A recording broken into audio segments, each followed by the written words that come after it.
number 1, maraming salamat po sa inyong lahat, sa lahat ng taga-subaybay ng aking channel. Maraming salamat po sa inyo. Kung hindi dahil sa inyo, wala akong subscriber. Sabay ganun.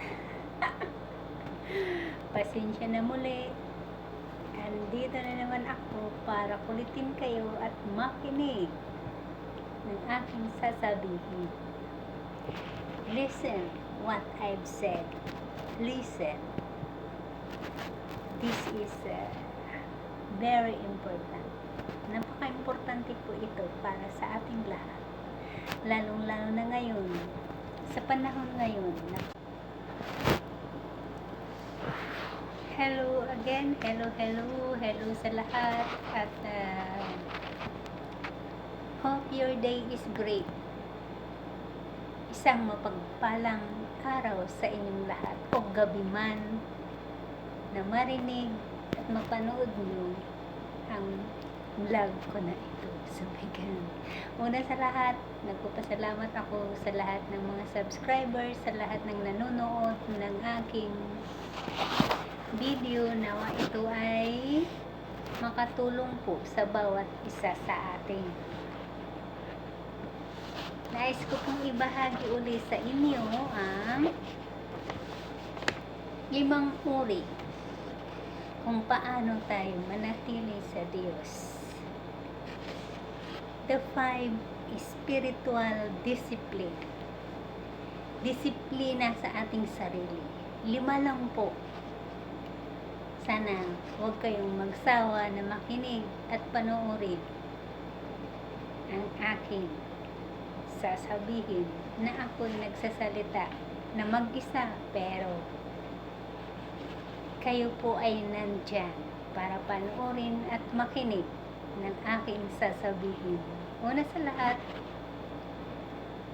maraming salamat po.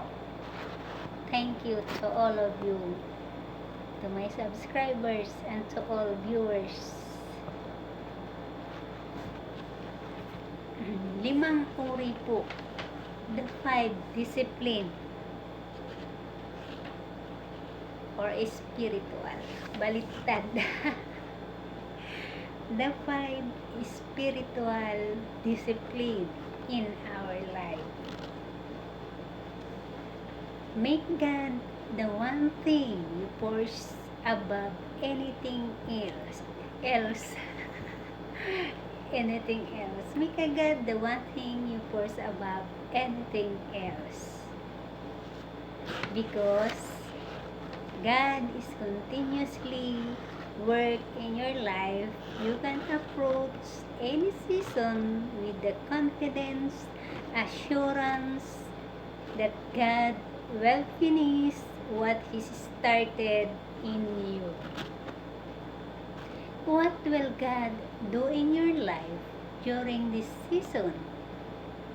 Reflects on God's will for you by learning to practice the 5 discipline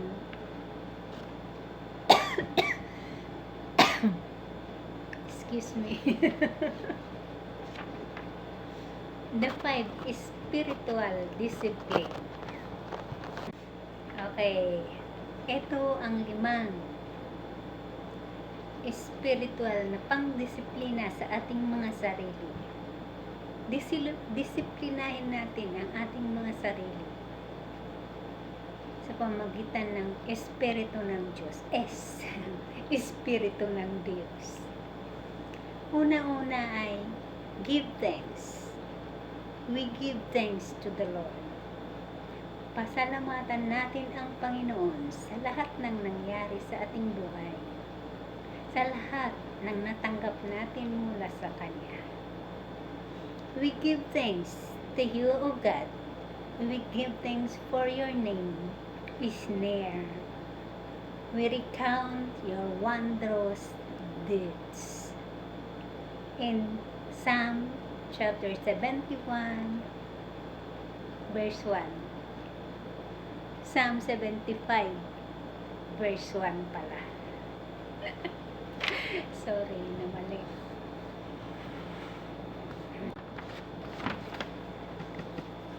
Have you experienced healing, answer prayer, breakthrough in the life someone you love, salvation? As you seek God hard for His new season, take a moment to thank Him for what He's already done for you. Nasubukan mo na ba? Kailangan nating subukan ang lahat ng ito. Ano yung unang disiplina para sa ating sarili? The 5 spiritual discipline. The first is give thanks. Second is spend 5 minutes in a silence.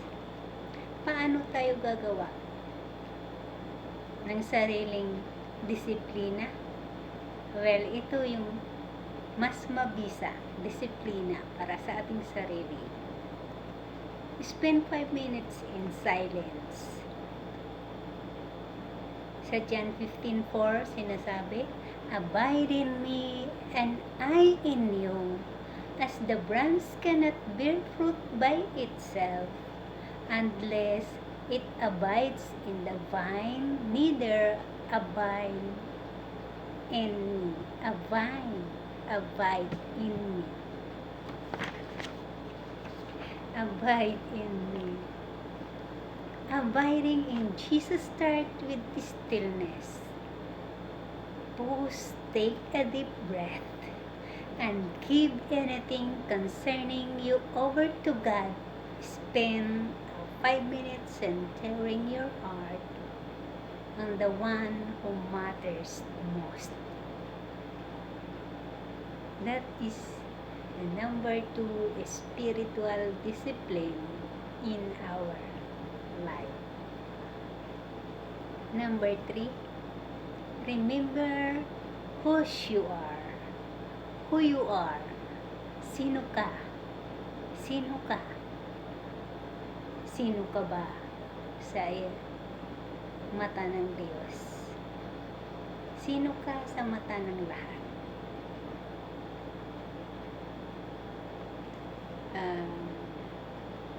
You are not your own, for you were bought with a price. So glorify God in your body. 1 Corinthians chapter 6, 19 to 20. 1 Corinthians chapter 6, verse 19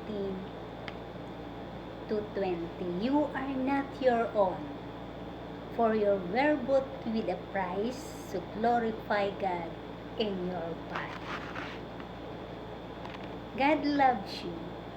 Let that sink in. The price that paid for you cost everything. Remind yourself of who you are, and then confidently dream big with God His new season. New season. Pasensya na, masakit yung boses ko. Masakit pala yung lalamunan ko, hindi boses. Kaya medyo, yung boses ko is maliit, hindi malakas. Maliit, malakas. Again, come. Number 4 is meditate on God's Word. Paano natin i-meditate ang salita ng Diyos sa ating mga sarili? In Psalm 119 verse 97, nagsasabi, oh, how I love your law, it is my meditation all the day. All the day. Oh, how I love your law, it is my meditation all the day. How does Jesus want to live? One of the best ways to find is to spend time in Scripture. As you do ask God to speak to you through His Word about what your life next right step should be. Not sure to start you through His Word about what your next right step should be. Not sure how to start studying God's words? Hindi ka sigurado? Well, kapag hindi ka sigurado, gawin mo ang 5 uri ng disiplina, spiritual discipline sa ating mga sarili. Ika-5, number 5 is focus. Focus on what excellent. If there is any excellence, if there anything worth of praise, think about these things. And Philippians chapter 4 verse 8. If there is any excellence, if there anything worthy of praise, think about these things. Maraming bagay na dapat nating isipin na ginawa ng Diyos sa ating buhay. Well, hindi natin alam, nasa iyo ang kapalaran mo.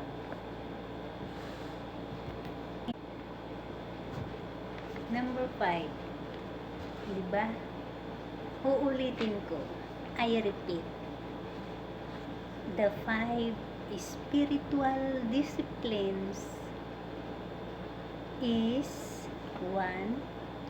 Give thanks. We give thanks to you, O God. We give thanks for your name. I repeat, the 5 spiritual discipline. Give thanks. Spend 5 minutes in silence. Remember whose you are. Number 4, meditate on God's Word. Number 5, focus on what is excellence. Thank you and God bless you. Sana ang 5 bagay na dapat natin gawin